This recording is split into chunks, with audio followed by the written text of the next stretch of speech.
Jalan rusak di Sumatera Utara memang masih banyak. Contohnya di Aek Elatong dan di Batu Jomba.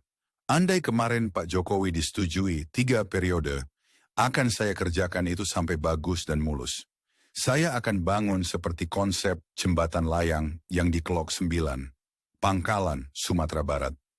Jadi jangan ada orang Batak yang bilang, saya tidak peduli terhadap Sumatera Utara. Kalian hanya pintar mengkritik saja, tapi kerja kalian apa? Apa yang sudah kalian lakukan untuk bangsa yang besar ini? Macam-macam saya lihat itu. Apa? Komentar-komentar orang-orang Batak yang mengkritik saya. Kalian komentar seenaknya aja. Tidak boleh seperti itu. Ya, sekali lagi saya tegaskan, kalau Pak Jokowi itu masih lanjut 1 periode lagi, itu akan saya kerjakan.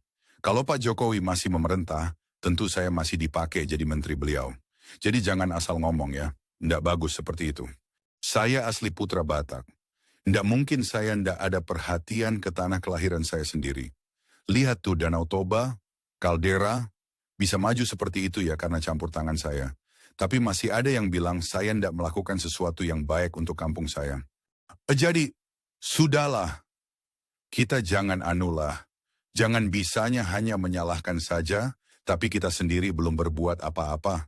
Kita harus bisa jadi rakyat yang baik, yang selalu mendukung pemerintah. Saya rasa itu ya. Terima kasih.